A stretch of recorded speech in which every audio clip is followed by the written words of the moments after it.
Today, we will talk about boredom. Whether you're dealing with it yourself on a sluggish Sunday afternoon, or maybe you're trying to manage a kid who's whining that there's just simply nothing to do, we generally tend to think of boredom as just a lack of stimulation. But the truth is, there is a fascinating, highly intricate biological process happening in your brain when you feel bored.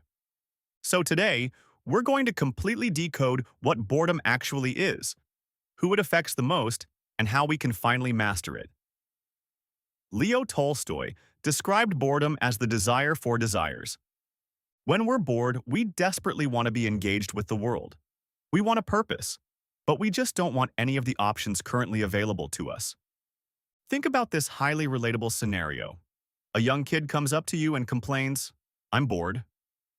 What they're really saying is, "I'm bored, and I need you to fix it for me." So you start suggesting things, and to literally every single suggestion, the kid just says, "No, I don't want to do that." They've surveyed the options, and they've decided none of them work. That is the essential conundrum of boredom. It's wanting but utterly failing to engage with the world around you. Because of this super frustrating dynamic, we jump to conclusions. We ask ourselves, is boredom really just laziness? Is it a moral failing? Or is it just apathy or a sheer lack of energy?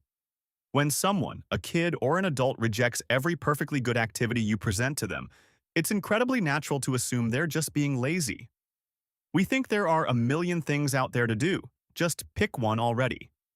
But that baseline assumption, it is entirely wrong, and it fundamentally misunderstands what that person is actually experiencing in that exact moment. Now, what's really interesting about this comparison is that we tend to picture boredom as the ultimate couch potato, someone just sitting around doing absolutely nothing all day long. That's not boredom. That's apathy. Boredom is an entirely different beast. It is an incredibly motivated, restless, and agitated state. You aren't lacking energy. You have energy you really want to spend, but you are blocked from spending it in any kind of meaningful way. You're in a state of high agitation because you're desperately searching for a connection that you just cannot find. To see this agitated state in action, researchers actually put people in an MRI scanner and made them watch a staggeringly mundane video of two guys hanging laundry. When watching that dull video, a specific web in the brain called the default mode network completely lit up. Now, normally this network is active when there's nothing for you to do, like when you're just sitting there and your mind naturally wanders off to planning your week or feeling nostalgic.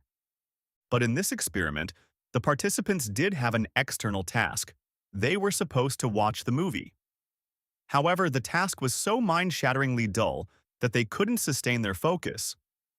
Their minds abandoned the external world and just wandered inward. And researchers noted something else really crucial here. For people who are chronically bored, this internal wandering often leads to rumination.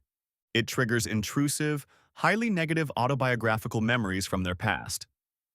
And right at the exact same time the default mode network lights up, another area, specifically the insular cortex, which is part of your salience network, powers down. You see, the salience network's job is to flag things in your environment or your body that are relevant, important, and worth paying attention to. When you're bored, this part of the brain essentially down-regulates. It is literally signaling to your body that there is absolutely nothing relevant, meaningful, or interesting to focus on in your current environment. Your brain actively shuts off that this matters switch. But why do some people get stuck in these terrible state more than others? Well, it largely comes down to cognitive self-regulation. We often think of self-control strictly in terms of impulse control. You know, like the famous marshmallow test, where kids have to resist eating a treat right away to get a bigger reward later. But there are actually two other absolutely critical types of self-control. There's goal persistence, which is your grit, or your stick-to-itiveness. And then there's goal initiation, which is simply your ability to get started and launch into action. Studies suggest that individuals who are highly prone to boredom primarily struggle with this middle hurdle, goal initiation. They simply can't launch into action. So how do our modern complicated lifestyles agitate this neurological problem?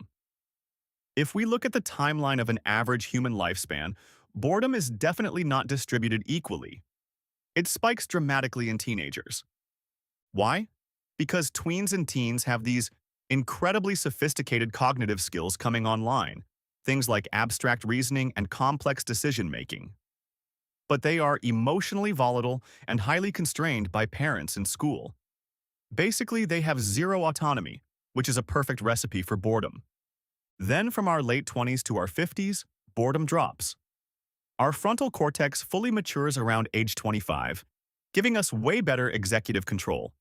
And practically speaking, we get jobs, we start families, and we just become way too busy to be bored. But later in life, hitting our 60s and 70s, boredom spikes again. Sadly, in this demographic, it's often closely tied to social disconnection, loneliness, and even things like hearing loss, which isolates people from engaging conversations. And across all ages today, we have to talk about the screen in our pockets. Research shows that roughly 4 to 8% of users experience what is clinically called problematic smartphone use, which closely mirrors addiction-like behaviors. When we're bored, we frequently turn to media multitasking. We rapidly flick between short-form videos on apps like TikTok or YouTube. But because these videos rarely offer deep meaning, they don't actually solve the boredom. So we flick to the next one, and the next. This creates a vicious, endless cycle where our attention lapses, we feel less engaged, and we actually become more bored by the very devices we are using to try and escape the void. We really need to separate a major myth from reality here. A lot of people claim that we should just let ourselves be bored because boredom magically makes you creative. This is not true. Creativity is incredibly complex and it takes real practice. But having creative outlets cures boredom. It all comes down to intentionality. Passive doom scrolling is a complete lack of agency that traps you right in the cycle of boredom. Active creation, like say that massive sourdough baking craze we all saw during the pandemic, or recording a podcast, or designing a game that is driven by your own intentional choices. Active agency-driven engagement eliminates boredom. So the crucial point is, how do we actually fix this? Well, we have to realize that boredom is not a disease. It is a highly functional biological signal. It's a call to action. We have an extraordinary organ inside our skulls, and if we underutilize it, it feels bad. If we overutilize it, it also feels bad. Boredom is simply your brain demanding that you find the Goldilocks zone. This is that sweet spot where your cognitive resources are optimally engaged. It's the pursuit of an activity that uses your mental bandwidth just right, proving to yourself that you are an effective, capable agent in the world. So how do we practically facilitate this? Especially with kids who just can't seem to launch into action. Here is an incredible, highly actionable parenting hack based directly on the science of autonomy. First, wait until your child is actively not bored. You literally cannot reason with them during the agitation phase, so don't even try. Then, sit down with them when they're calm and brainstorm a top 5 list of activities they genuinely enjoy doing. After creating the list together, pin that list right on the wall. Next time they complain they're bored, just point them to the list.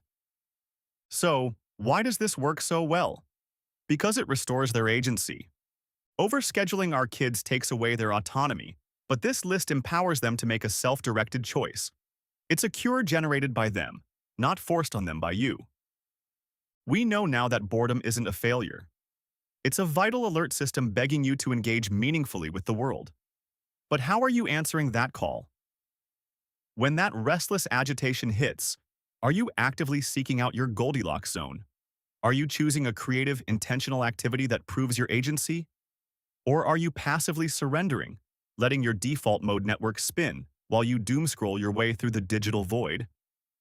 The next time you feel bored, remember, it's just your brain asking you to take the wheel. Choose intentionally, embrace the little quiet downtime, and build something meaningful. Thanks for joining me. If this video helped you in any way, I'd really appreciate it if you liked and subscribed. It helps me keep creating more videos like this regularly. And finally, if you think this video could help someone you know, please share it with them. Thank you.